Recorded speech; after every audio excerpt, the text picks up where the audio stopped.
La última vez que estuvimos hablando del libro de Lucas, estuvimos hablando de, ¿se acuerda de qué estuvimos hablando la última vez? ¿De qué trató? Bueno, si no se acuerda, yo le recuerdo. Por eso estoy yo aquí para recordarle. Esa no era, es esta, ¿verdad? Características del ministerio del Señor Jesús. Esa fue la última vez que estuvimos hablando de Lucas, capítulo 4, del verso 1 al 3. Estuvimos viendo ¿verdad? Que cuando el Señor Jesús, estuvimos viendo las características acerca de su ministerio. Y hoy vamos a ver, hermano, una parábola. Es la primera parábola que aparece aquí en el libro de Lucas, que es la parábola del sembrador. Entonces vamos a leer la escritura ¿verdad? Para no andar con rodeos. Vamos a ir a Lucas capítulo 8, verso 4 al 15. Dice así la bendita palabra, dice, y habiendo congregado una gran multitud, los que ven, perdón, retomo, y habiéndose congregado una gran multitud y los que de varias ciudades acudían a Jesús, entonces les habló por medio de una parábola. El sembrador salió a sembrar su semilla, y al sembrar una parte cayó junto al camino y fue pisoteada, y las aves del cielo la comieron. Otra parte cayó sobre la roca, y tan pronto como creció se secó porque no tenía humedad. Otra parte cayó en medio de los espinos, y los espinos al crecer con ella, la ahogaron. Y otra parte cayó en tierra buena, y creció y produjo una cosecha a 100 por 1. Y al hablar estas cosas, Jesús exclamó, el que tiene oído para oír, que oiga. Verso 9. Sus discípulos le preguntaron qué quería decir esta parábola. Verso 10. Y él respondió, a ustedes se les ha concedido conocer los misterios del reino de Dios, pero a los demás les hablo en parábolas para que viendo no vean y oyendo no entiendan. La parábola es esta, la semilla es la palabra de Dios. Y aquellos a lo largo del camino son los que han oído, pero después viene el diablo y arrebata la palabra de sus corazones para que no crean y se salven. Verso 13. Y aquellos sobre la roca son los que cuando oyen y reciben la palabra con gozo, pero no tienen raíz profunda y crecen por algún tiempo y en el momento de la tentación sucumben. Verso 14. La semilla que cayó entre los espinos son los que han oído y al continuar su camino son ahogados por las preocupaciones, las riquezas y los placeres de la vida, y su fruto no madura. Verso 15. Pero la semilla en tierra buena son los que han oído la palabra con gozo, con corazón recto y bueno, y la retienen y dan fruto con su perseverancia. Yo sé que su versión dice que de otra manera, ¿verdad? Entonces, hermano, aquí vemos al Señor Jesús, dice que habiéndose congregado una gran multitud de varias ciudades, vienen a Él, creo que es el libro de Mateo, dice que está a la orilla del agua, y entonces que Jesús se sube a una lancha, se podría decir, a un bote, y empieza a hablar desde ese lugar a esa gran multitud que ha congregado. Pero algunos estudiosos, hermanos, dicen que esta gran multitud lo dice de una manera despectiva, como diciendo que esta gran multitud realmente no estaba ahí porque querían escuchar la palabra de Dios, sino porque tenían otros intereses. Y esto se ve muy común en algunos lugares o en muchos lugares, que no todas las personas que están congregadas en un lugar, su intención en realidad no es escuchar la palabra del Señor, sino que sus intenciones son otras, ya sea porque les han dado falsas promesas y están buscando otros intereses. Pero a esa multitud del Señor Jesús les habla por medio de una parábola. ¿Qué era una parábola? Una parábola es un ejemplo, ¿verdad? Vivido, algo con lo cual tú estás familiarizado. Entonces las personas de ese tiempo, como su vida era la agricultura en el campo, entonces Jesús empieza a hablarles por medio de la parábola del sembrador, porque para ellos era muy fácil entender ese ejemplo con el ejemplo que el Señor les está hablando, de esa manera ellos pueden entender el mensaje, ¿verdad?, del sembrador. Y entonces, hermano, esta parábola es una ilustración viva tomada de la realidad terrenal, real o posible, que comunica una verdad espiritual profunda, tal como lo declara la Escritura. Vemos, hermano, que esta parábola no es un cuento para entretener a la gente. No es un cuento, no es una leyenda. Es algo vivido que la persona puede palpar, que puede entender con claridad lo que el Señor está tratando de transmitir, hermano. Y fíjate que cuando uno predica, entonces uno tiene que darse a entender, tiene que ser entendible para que las personas puedan captar el mensaje, ¿verdad? Entonces el Señor es lo que está haciendo, es captando la atención de su audiencia para poder transmitir el mensaje del reino, ¿verdad? Porque la finalidad del Señor Jesús al transmitir su mensaje es dar a conocer el reino de Dios. ¿Se acuerda que cuando veíamos el principio de Lucas decía que el reino de los cielos se ha acercado? Entonces la finalidad del mensaje del evangelio es transmitir el reino de Dios. No hay otra intencionalidad en el mensaje. Todo esto habló Jesús por parábolas a las multitudes. Sin parábolas no les habló. Sin parábolas no les habló, dice Mateo 13:34. Pero es fundamental entender algo desde el inicio. Las parábolas no fueron dadas para simplificar el mensaje, sino para revelar el corazón del creyente. ¿Entendió esta parte, hermano?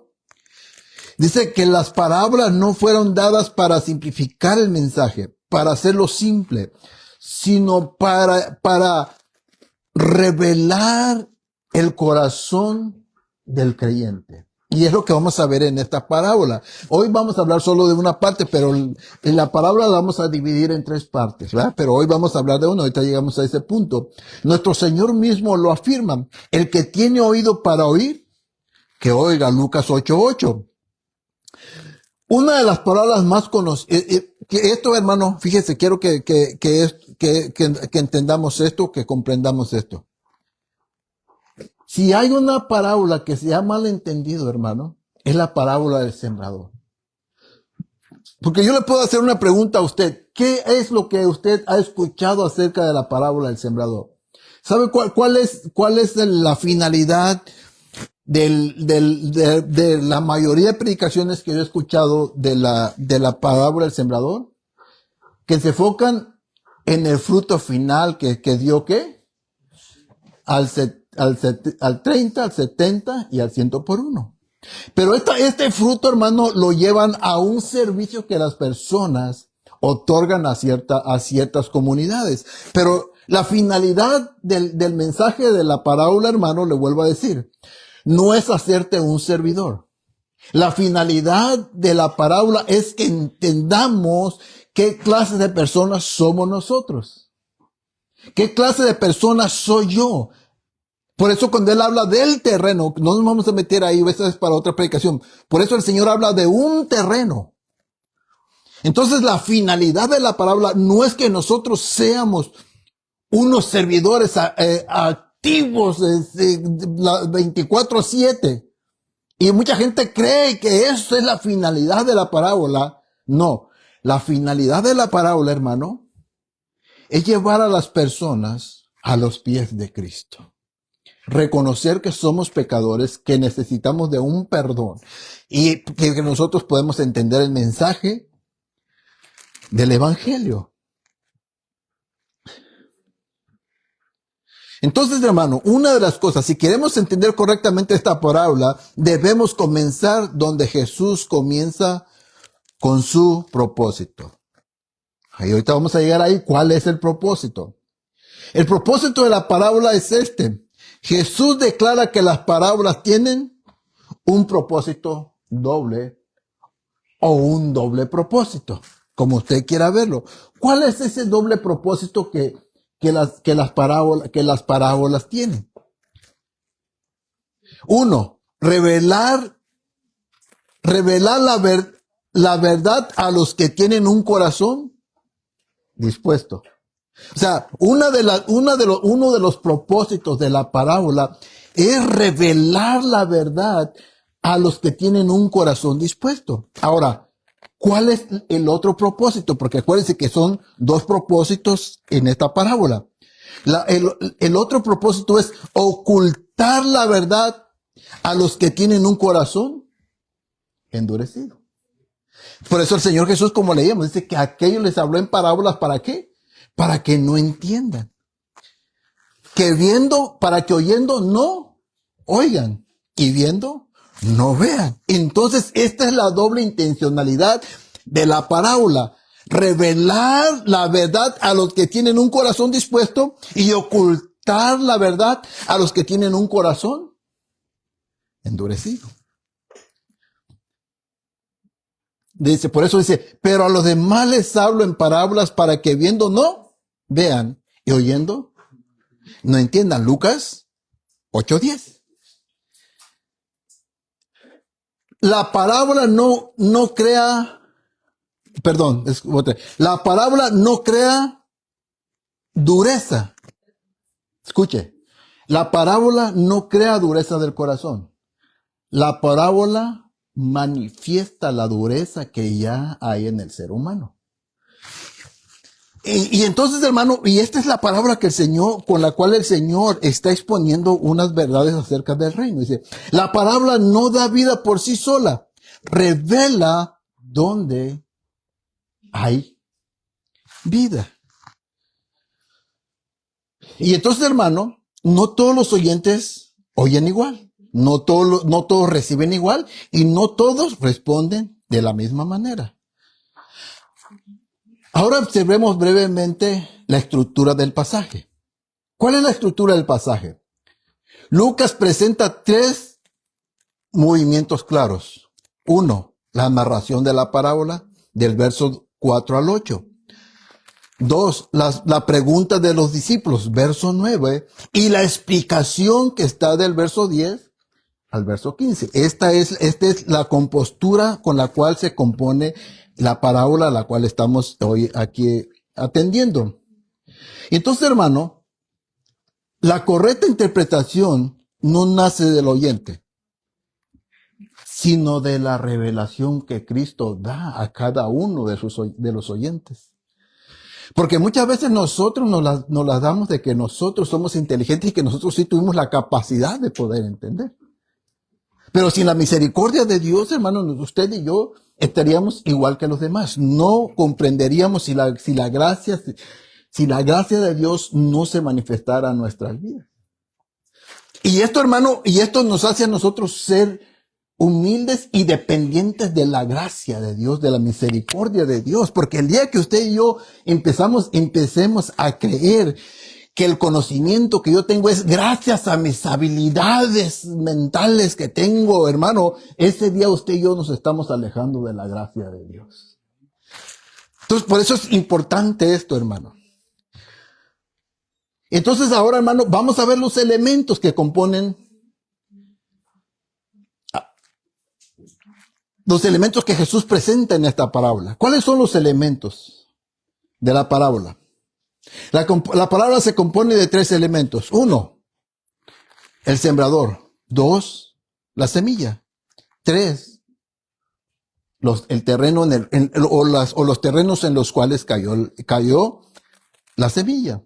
El sembrador, y aquí, hermano, quiero que ponga atención a esto. El sembrador es el mismo. La semilla es la misma. Entonces, ¿qué es lo que varía en esto? Los terrenos son los que varían.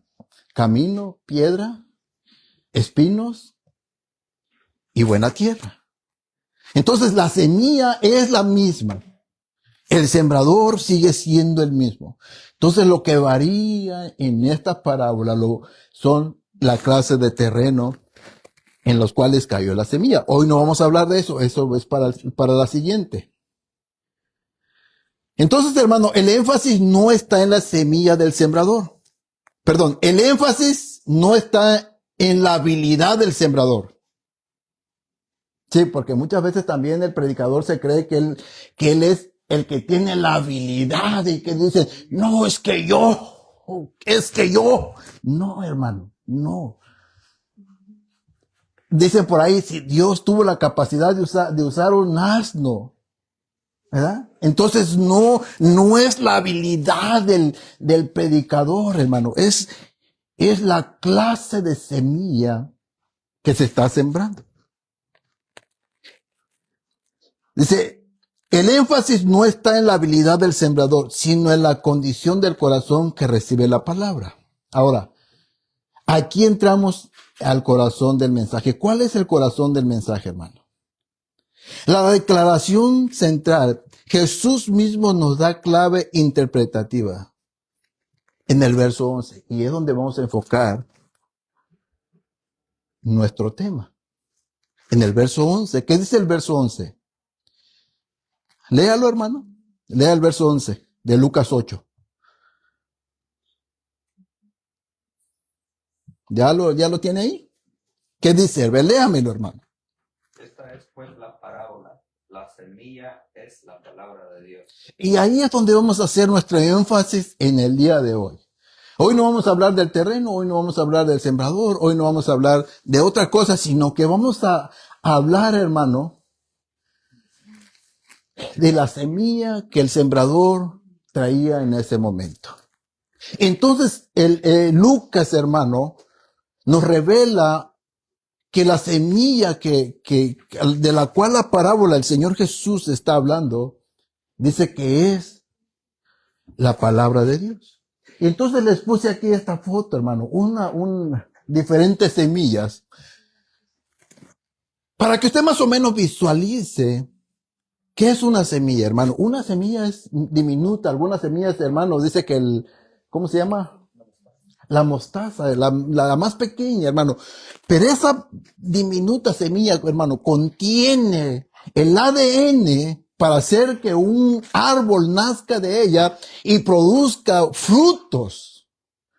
Entonces, toda semilla, hermano, por más pequeña que usted la vea, esa semilla contiene una información que al esa semilla tener contacto con el suelo y esa semilla al tener contacto con el agua, esa semilla germina, revienta y da un árbol, y ese árbol con el tiempo crece y al final da un fruto por el cual fue sembrado.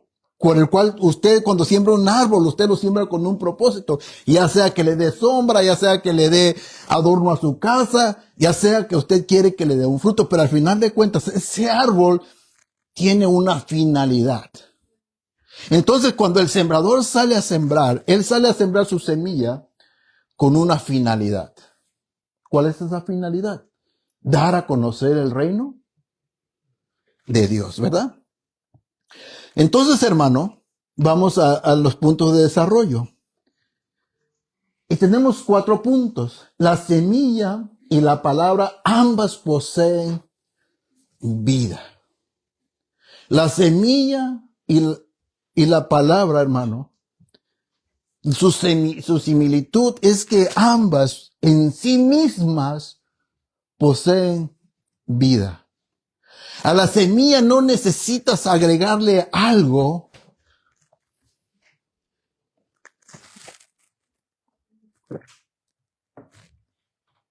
A la semilla no necesitas agregarle algo para que produzca un fruto o un árbol. En sí misma la semilla contiene una información. ¿Alguien me puede leer Génesis 1:11 o 12, creo? Para no salirme yo de aquí. 1:11 o 12, no recuerdo cuál es.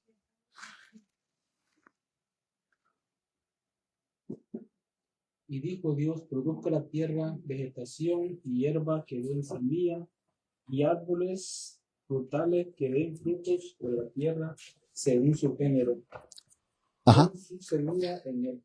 Con su semilla en él. Entonces, aquí el Señor primero nos da a entender que primero fue el árbol y después la semilla.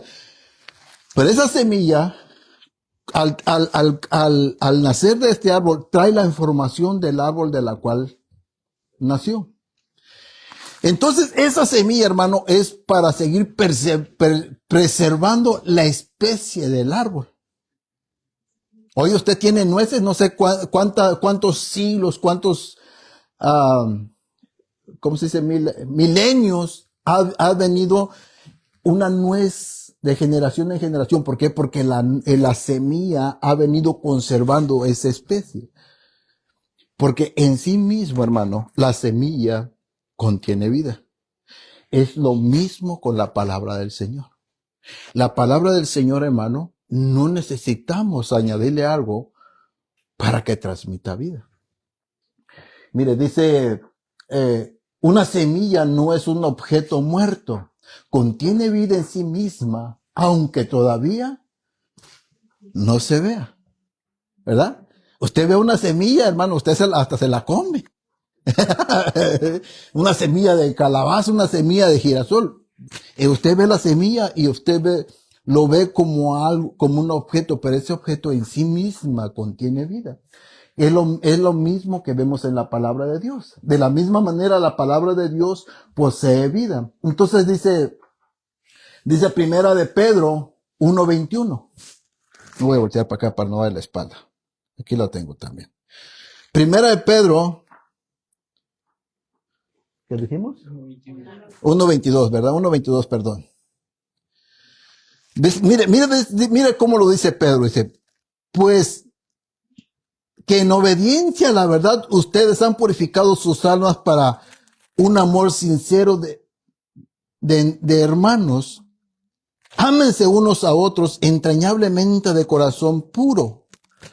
Pues, escuche, pues han nacido de nuevo, no de una simiente corruptible, sino de una que es incorruptible, es decir, mediante la palabra de Dios que vive y permanece para siempre. Entonces, hermano, ¿qué es lo que nos hizo a nosotros nacer de nuevo? La palabra de Dios. Cuando vino el mensaje del Evangelio, hermano, y ese mensaje del Evangelio fue transmitido por el Espíritu Santo a nuestros corazones, nos hizo entender que éramos pecadores, que éramos por naturaleza enemigos de Dios e hijos de ira, hermano. Y esa palabra que es viva trajo vida a nuestro ser que estaba muerto en sus delitos y pecados. Y por eso es que ahora usted y yo tenemos vida juntamente con Cristo por la palabra que fue sembrada en nuestros corazones. Y por esa palabra, hermano, es que nosotros hemos nacido de nuevo. Por eso, hermano, qué importante es la predicación de la palabra. Porque es a través de la palabra que las personas nacen de nuevo. Por eso dice Pablo, dice que a Dios le plació que por medio de la locura de la predicación. Pero, ¿qué predicamos cuando predicamos? Entonces, es ahí el punto, hermano. ¿Qué es lo que tenemos que hablar al momento de predicar? Para que las personas vengan a un genuino arrepentimiento. ¿Sabe qué es lo que tenemos que enseñar? El Evangelio. La palabra. La palabra viva, hermano. Entonces la palabra posee vida en sí mismo. Mire, sigue diciendo aquí, dice, porque toda carne es como la hierba y toda su gloria como la flor de la hierba. Se seca la hierba y cae la flor. Verso 25. Pero la palabra del Señor permanece para siempre. Esta es la palabra que ustedes les fue predicada. Esa palabra viva que permanece para siempre, hermano, fue la que se nos predicó. Fue la que nos trajo de muerte a vida. Pero no por cualquier cosa, sino porque esa palabra, hermano, tiene la capacidad de transmitir vida, porque es una palabra viva. Por eso, hermano, cuando la semilla cae en un terreno, esa semilla tiene la capacidad de dar vida. ¿Por qué? Porque en sí misma la semilla posee vida a lo mismo que la palabra que estamos viendo. Mire que dice Juan 6:63. Aquí los tengo también. Mira. Pero mire lo que dice. El Espíritu es el que da vida. ¿Quién es el que da vida? El Espíritu. Pero vea luego como lo dice el Señor Jesús. La carne para nada aprovecha. Las palabras que yo les hablo son espíritu y son vida. Entonces, hermano, esta es la palabra a la cual tú y yo nos acercamos. A una palabra viva. No nos estamos acercando a algo inerte, a algo improductivo. Es algo que transmite vida, hermano. Y hay una palabra que se maneja en el lenguaje académico, que es una palabra intrínseca. Se oye elegante, una palabra intrínseca. ¿Qué quiere decir esta palabra intrínseca? Afirmamos que la vida está en ella misma. No depende de estímulos externos, ni de añadidos humanos. O sea que la palabra intrínseco es la palabra, no necesita añadiduras. No necesitas ponerle nada, añadirle nada, porque ella en sí misma es vida. Amén. No necesitamos, escuche, ¿a dónde me quedé? Por eso, no necesitamos emociones artificiales. No necesitamos técnicas modernas. No necesitamos adornos humanos. La vida está en la palabra porque Dios vivo la ha sembrado en nuestros corazones. Amén. Entonces, pero la semilla no solo inicia la vida. Y esto es lo que nos lleva a nuestro siguiente punto. ¿Lo cambié o no? No, ¿verdad? Ok. Entonces el punto número 2 es, ambas transmiten y sostienen la vida.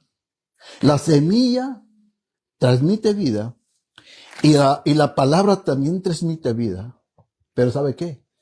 Esa vida que es transmitida por la palabra es sostenida por la misma palabra.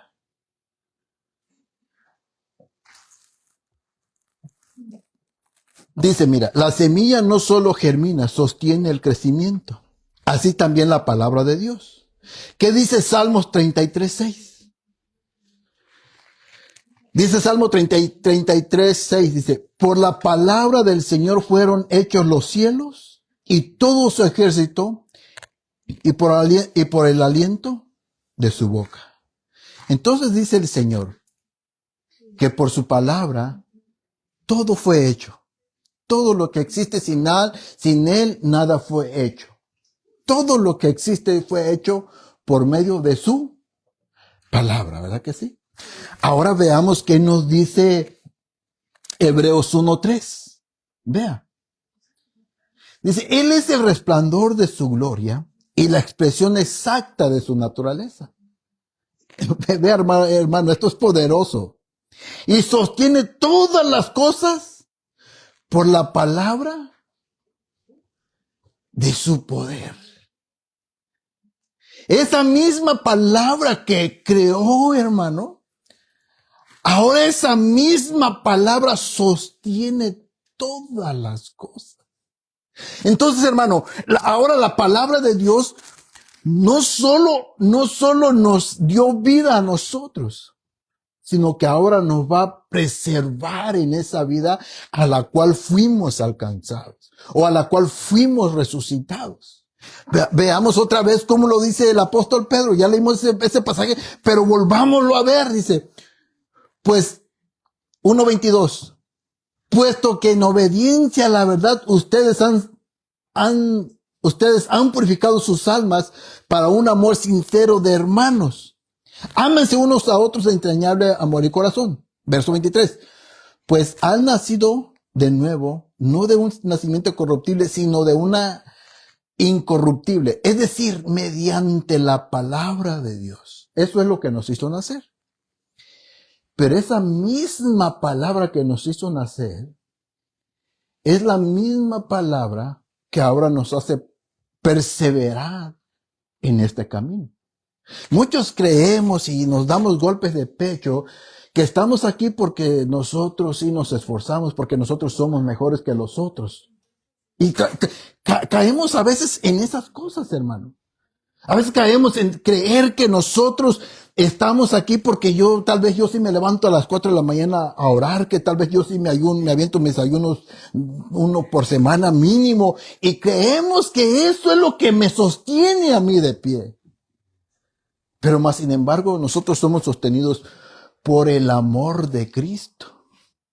Dice el apóstol Pablo, ¿quién pues me separará del amor de Cristo? Hambre, prestes, tribulación, angustias, persecución, espada. ¿Quién me podrá separar del amor de Cristo? ¿Por qué? Porque nos dio vida a través de su palabra, y ahora con su palabra, hermano, Él también nos sostiene. Por la palabra del Señor. Ok, verso 25. Sí, pero la palabra, estoy en Pedro. Pero la palabra del Señor permanece para siempre. Permanece para siempre. Esa es la palabra que a ustedes les fue predicada. Entonces nosotros nos dio vida por su palabra, y ahora somos sostenidos por su palabra. Nuestra fe no se sostiene por emociones, no se sostiene por experiencias, se sostiene por la palabra del Señor. Porque muchas veces, hermano, nosotros buscamos emociones, buscamos que nos motiven.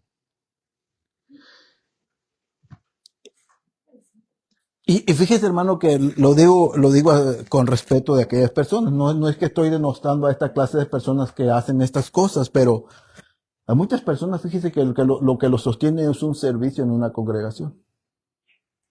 Están ahí por el servicio. Pero cuando a esas personas se les llega a quitar el privilegio, esas personas dejan de asistir a la congregación. Porque ellos no estaban sostenidos por la palabra, estaban sostenidos por un privilegio, por un servicio. Entonces, hermano, por eso nosotros no debemos de ser sostenidos por un servicio que yo estoy dando. Yo tengo que ser sostenido por la palabra del Señor. Muchos, cuando venga la persecución, si es que nos toca, espero no nos toque, pero si nos llegara a tocar, ¿cuántos permaneceríamos dentro del Evangelio?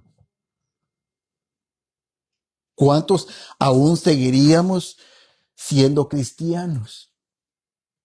Entonces ahí uno se da cuenta, el que ha nacido de nuevo, o el que ha dejado, o el que está por otros intereses, como veíamos al principio, que estaban las multitudes. Dice que era una gran multitud la que se había congregado a escuchar el mensaje, pero no toda la multitud estaba ahí con la intención de escuchar el mensaje, sino que sus intenciones o sus propósitos eran otros, sus intereses. Y hermano, hoy las congregaciones, no todos o no todas las congregaciones, pero en muchas congregaciones hay gente con otros intereses que realmente no es el Evangelio. Entonces debemos de analizar nuestro corazón y ver qué es lo que me hace a mí estar en el Evangelio. Si realmente estoy en el Evangelio porque he nacido de nuevo. ¿Qué es lo que la palabra nos llama a nacer de nuevo? Es lo que la palabra nos llama a un nuevo nacimiento. El Señor Jesús en su charla con Nicodemo le dice, Nicodemo, te digo que te es necesario nacer de nuevo. El que no naciere del agua y del Espíritu. Tenemos que nacer de nuevo. Entonces el llamado es ese, hermano, continuamente al nuevo nacimiento. A estar en la palabra que se nos ha sido dada, hermano. Mire, hermano, si algo hoy en día se le ha perdido el interés. ¿Sabe qué? Ha sido a la palabra. Hoy nos emocionan más los nuevos profetas en turno. Nos emociona, la gente se emociona. Hacen filas para que les den una palabra. Más cuando nos dice el apóstol Pedro que tenemos la palabra profética más segura, a la cual hacemos bien cuando le prestamos atención. Y esta palabra es una palabra verdadera. No se equivoca, no hiera, no tiene error. Cuando un profeta habla, hermano, cuando uno de estos profetas modernos hoy en día hablan, hermano, yo los cuestiono mucho, yo tengo mucho en duda sus profecías de hoy en día. Porque la única, hermano, que tiene la capacidad de sostenernos es la palabra que es vida, que es espíritu y que es vida. La única palabra que transmite vida es la palabra de Dios, hermano. Hermano, mis decretos no tienen ninguna validez, no tienen ningún poder. Hoy yo veo, hermano, personas que se levantan y dicen, yo establezco, hermano, y uno dice, pero ¿de dónde te tomaste tal atribución para que hagamos tales cosas, hermano? Cuando tenemos la palabra profética más segura. Pero nos gusta más la emoción. Estaba viendo, por ahí me metí a un canal, no les voy a decir cuál, pero está ahí por la Exchange Drive. Y no sé si ustedes se han sabido, pero hay una persona de visita hoy en día ahí. Y me metí un ratito a ver. Hermano, profecía tras profecía tras profecía, pero a ninguno vi que lo llamaran al arrepentimiento. Digo, caramba, ¿no será que no haya alguien que diga, oye, que arrepiéntete, valedor? Veo que andas en malos pasos, así como dijeron a Simón. Pura palabras de bienestar. Te veo. Ya te vi. Te veo caminando de la mano del Señor. Veo cómo te lleva de la mano. Veo que te lleva a otro hermano. Y la gente se emociona. Y muchas veces, hermano, no estoy juzgando en sí lo que está diciendo, pero muchas veces estas profecías venden falsas esperanzas, venden falsas expectativas a las personas. Y las personas dejan de lado la escritura y se van tras una palabra que un hombre les dio. Dice el apóstol Pedro, vuelvo a lo mismo. Tenemos la palabra profética más segura, a la cual hacéis bien en prestar atención. Pero se nos olvida y andamos buscando otras cosas. Y hermano, y aquí llegamos a algo que el hombre moderno no soporta. ¿Qué es esto que el hombre moderno no soporta? Que es nuestro punto número 3. Ambas están completas en sí mismas. No necesita añadidura. No necesita que nosotros le pongamos algo. La semilla es compacta.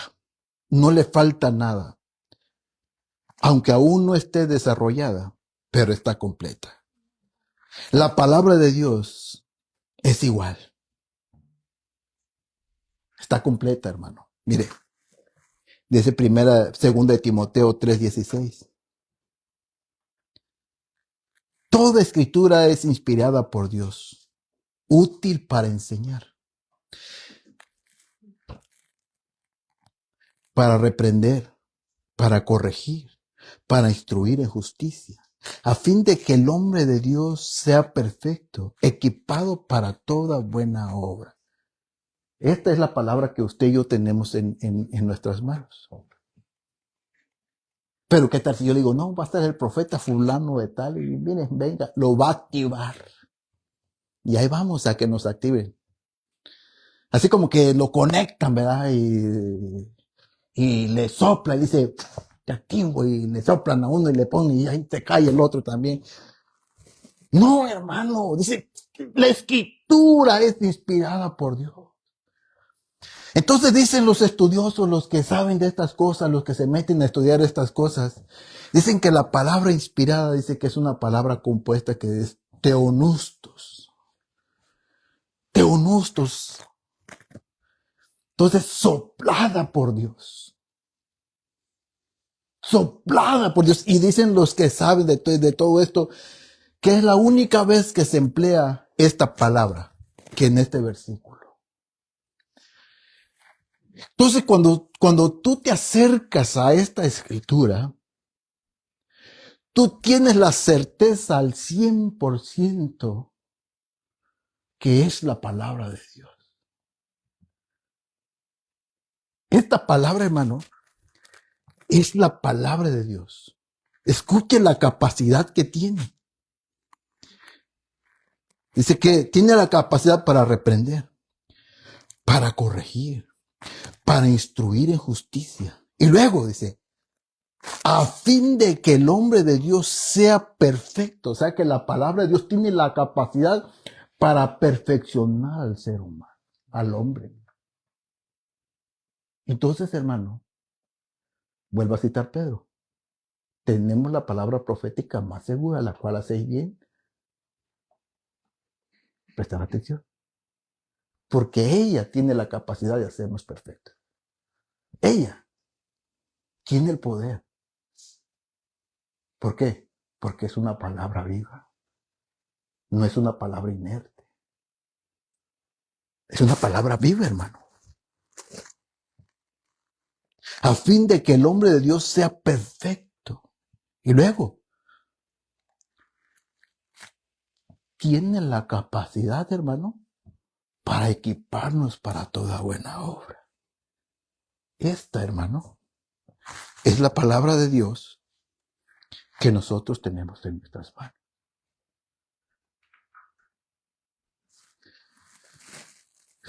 Dice segunda de Pedro 1:3. Pues su divino poder nos ha concedido todo cuanto concierne a la vida y a la piedad mediante el verdadero conocimiento. Escuche, verdadero conocimiento de aquel que nos llamó de su gloria y excelencia. Por ellas, Él nos ha concedido su preciosa y maravillosas, escuche, preciosas y maravillosas promesas. ¿Dónde están esas preciosas y maravillosas promesas, hermano?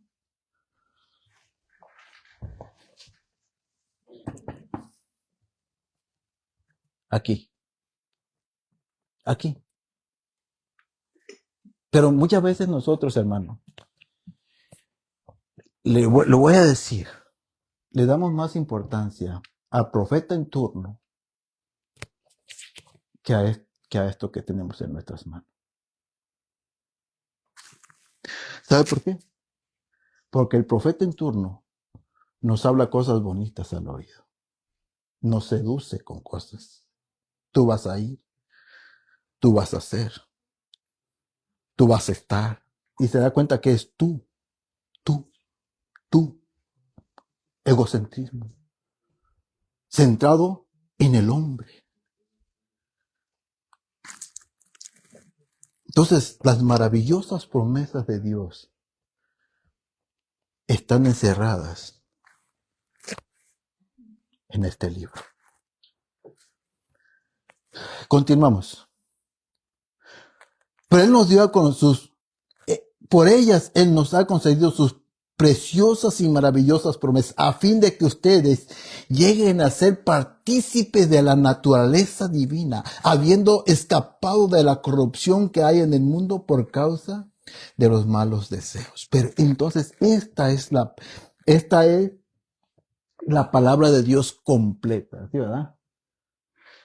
La palabra de Dios completa. Y entonces, mire, está tan completa, que el Señor prohibió añadirle. Está tan completa la palabra que el Señor prohíbe añadirle.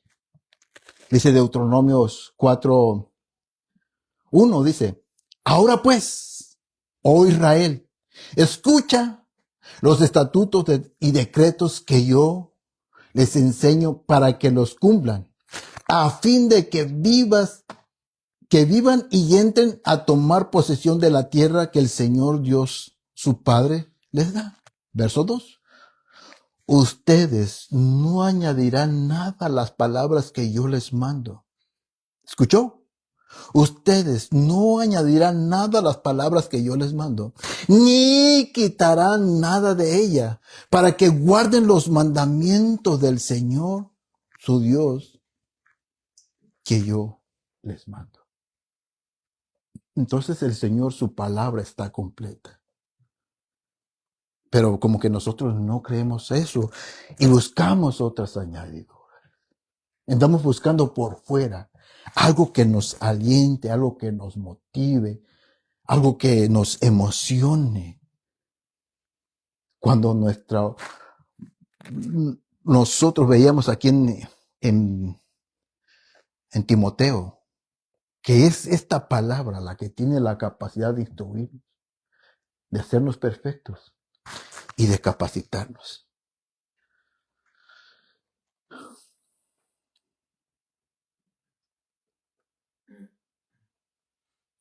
Entonces, hermano, la iglesia no necesita activismo religioso. Necesita siembra fiel y constante de la palabra. La iglesia no necesita activismo religioso. Necesita una siembra constante y fiel de la palabra del Señor. Porque es la única que posee vida, hermano. Si yo me pongo aquí a profetizarle, yo le voy a hablar de mi corazón. Y muchos lo hacen, hermano. Y venden falsas expectativas. Y la gente sale creyendo lo que el profeta en turno le dice. Y a veces terminamos desechando la palabra por lo que la otra persona nos está diciendo. Ya lo he dicho, pero lo repito. Hace tiempo, usted sabe, tuvimos un hermano que estuvo enfermo, ¿verdad? Y hay un hermano, con pena lo digo, pero se la da de profeta, hermano. Y él llegó varias veces diciendo, no, es que el Señor me mostró. Es que el Señor me dijo. Hermano, y viera usted la batalla que se daba, porque yo trataba de hacerle entender al hermano lo que era la escritura y lo que era una falsa promesa. Pero cuando alguien te vende falsas expectativas, hermano, yo sé que el momento que se está pasando es difícil, complicado, y tú crees de todo corazón lo que la otra persona te está diciendo. Pero el hecho de que tú lo creas de todo corazón no quiere decir que es verdad. Muchas veces nosotros creemos muchas cosas de todo corazón, pero eso no lo hace verdadero aquello lo cual nosotros estamos creyendo. Por eso, hermano, el Señor nos dejó las Escrituras, para que no nos equivoquemos, para que no erremos. Lámpara es a mis pies tu palabra. Ellas me guiarán a tierra de rectitud. Entonces, hermano, es esta palabra la que tiene que está completa en sí mismo. Y esta es la semilla de la cual el Señor Jesús está hablando en su parábola.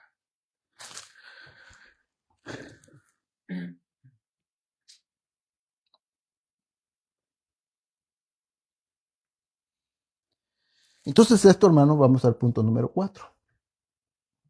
Ambas producen efectos variados y poderosos. Al final de cuentas, hermano, la palabra produce un efecto o un fruto en el oyente. La palabra no es pasiva, es activa.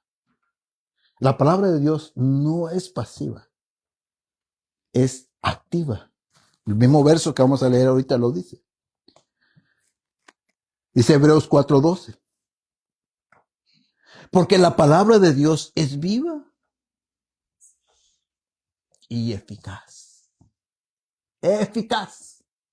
¿Escuchó? Eficaz. Cuando dice que es eficaz, hermano, es que es eficaz.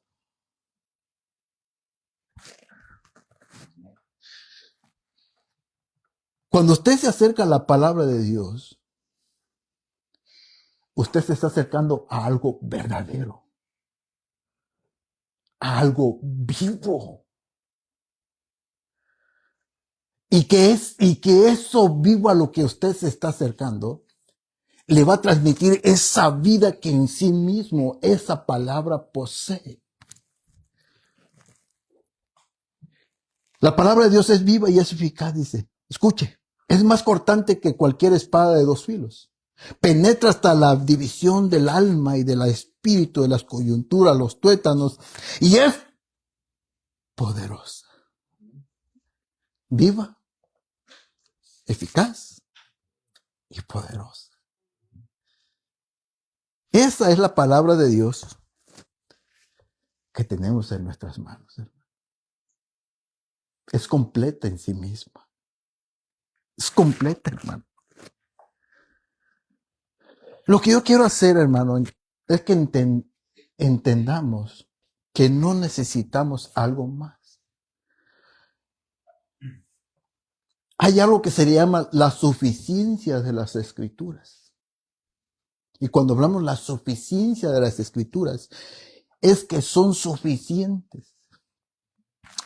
Los reformadores hablaban de algo, hermano. Cuando ellos iniciaron su reforma, porque ellos se levantaron en medio del movimiento de la Iglesia Católica. Y ya ve que la Iglesia Católica está casi como está la Iglesia Evangélica hoy en día. Un montón de creencias, hermano, que ya no saben uno ni para dónde hacerse. Entonces, hermano, la Iglesia Católica, que el Papa tenía el poder, y un montón de cosas, que si no te sujetabas al Papa, bueno, cualquier parecido con la realidad es mera coincidencia. Si no te sujetabas al Papa, eras un hereje, un rebelde. Yo el otro día platicando con un hermano, yo le decía, mira, en los tiempos del Señor Jesús, cuando se le llamaba, se me fue la palabra.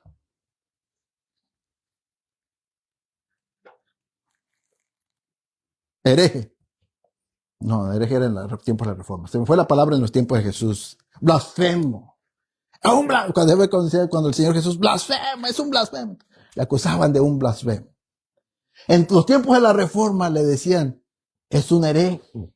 Se ha levantado en contra de la iglesia. Hoy en día le dicen, es un rebelde. Se rebeló en contra de la autoridad. Entonces los reformadores, hermano, ellos se levantaron con un lema. Era solo escritura. Solo escritura. Entonces Martín Lutero dice, cuando ellos lo llevan al concilio, cuando van a enjuiciar, ellos le dicen que renuncia a lo que ha creído. Entonces Martín Lutero dice, mi conciencia está cautiva por la palabra. Y es contraproducente ir en contra de mi conciencia. ¿Por qué? Porque mi conciencia ya está cautiva por la palabra, por la escritura. Y hermano, es lo que nosotros tenemos que abrazar. La escritura, ¿por qué? Porque es viva, eficaz y poderosa. Sí, seguimos. Dice, mira, 2 Corintios 10:3. Dice, mírenlo cómo lo describe el apóstol Pablo. Dice, pues aunque andamos en la carne, no luchamos según la carne. Porque las armas de nuestra contienda no son carnales, sino poderosas en Dios para destrucción de fortalezas. ¿Y de qué armas está hablando el apóstol Pablo? ¿De qué armas? De la palabra. De la palabra. ¿Cuáles fortalezas son las que tiene esta palabra? Tiene la capacidad de destruir fortalezas que se levantan en nuestra mente, argumentos, pensamientos en contra de Dios. Dice, bueno, pues nuestras armas tienen la capacidad para derribar esos argumentos. Pero hoy la palabra de Dios en muchos lugares es la cenicienta. Porque abrazamos otras actividades mejores. Cuando nosotros leemos el libro de Nehemías, usted lee el libro de Nehemías, dice que Nehemías estuvo leyendo el libro todo el día. Leyendo, no predicando. Qué aburrido, ¿verdad? Que te estén leyendo todo el día. Pero ¿sabe cómo terminó al final del día el pueblo? Tirado, llorando a causa de su pecado. ¿Por qué? Porque Nehemías estaba transmitiendo la palabra viva y eficaz. Entonces, esta palabra, hermano, es la que usted y yo tenemos en nuestras manos. Y ya llevo 59 minutos. Dice la hermana, amén, gloria a Dios. Porque las armas de nuestra contienda no son carnales, sino poderosas en Dios para la destrucción de fortalezas. Destruyendo especulaciones y todo razonamiento altivo que se levanta contra el conocimiento de Dios, poniéndolo todo pensamiento en cautiverio a la obediencia de Cristo. Esta es la finalidad de la palabra del Señor. Llevar nuestros pensamientos a la obediencia de Cristo. Por eso yo le decía la otra vez, hermano, cualquier predicador que se pare enfrente de un pueblo, su intención debe de ser que la gente termine a los pies de Cristo. Si el predicador, hermano, termina diciéndoles, es que si tú sin mi cobertura, si tú sin mí, que yo te voy a hacer esto, que yo te voy... Ese predicador está llevando la gente hacia él. Pablo, hermano, el apóstol Pablo, dice que la finalidad de sus armas es llevar todo pensamiento en cautiverio en obediencia a Cristo. No a él. En obediencia a Cristo. Esa, hermano, es la finalidad del mensaje del Evangelio. Que todo ser humano termine en los pies de Cristo. Entonces lo que veíamos al principio del mensaje. ¿Cuál era la intencionalidad en la parábola? Dar a conocer el reino. Y terminamos con este versículo, hermano. La convicción de... perdón. Entonces, la palabra no es pasiva, es activa. Entonces, la palabra trae frutos en la persona que la recibe. ¿Cuáles son nuestros frutos? Convicción de pecado, amor por Dios, transformación de la mente y frutos visibles. Estos son los frutos que produce la palabra, la semilla que es sembrada en esa tierra. Vuelvo a decirlos. Convicción de pecado, amor por Dios, transformación de mente, frutos visibles. Entonces, hermano, por eso los apóstoles, cuando los llevaron presos y que ellos les permitieron, que les quisieron prohibir que siguieran predicando, ¿sabe cuál fue la respuesta de los apóstoles? Porque ellos sabían que en la palabra estaba la vida y que la palabra, que solo a través de la predicación el reino se iba a dar a conocer. Entonces, cuando ellos les quieren prohibir predicar, su respuesta de ellos es esta: no podemos dejar de decir lo que hemos visto y oído. ¿Por qué? Porque es lo que el Señor Jesús les transmitió. Mis palabras son espíritu y son vida. Entonces, hermano, ¿qué va a hacer usted con la palabra que tiene en sus manos? ¿O qué es lo que hemos estado haciendo con la palabra que tenemos a nuestro alcance? No es cualquier cosa lo que tenemos en nuestras manos. Vimos que era una palabra inspirada. Vimos que es una palabra que es la que nos hace nacer. Vimos que es la palabra que nos preserva en nuestro caminar. Vimos que es inspirada por Dios. Vimos que es viva, que es eficaz y que es poderosa. ¿Qué vamos a hacer con esa palabra? ¿Le vamos a hacer caso al apóstol Pedro cuando dice que hacemos bien al prestarle atención? Vamos a dedicarnos nosotros y dejar que esa palabra, hermano, produzca los frutos con los cuales, el propósito con el cual fue enviada a nuestra vida. Vamos a leer. A ver, alguien me puede buscar Isaías 55, 9, 10, 11, por ahí. ¿Ahí está? Oh, sí, aquí lo tengo, perdón. Aquí está. A ver, entonces me dice que lo tengo acá también, a ver. ¿En cuál está? Ok. ¿Se lo leo? A ver, léemelo. Porque como descienden los cielos la lluvia y la nieve, y no vuelve allá, sino que riega la tierra, ¿es eso? Sí.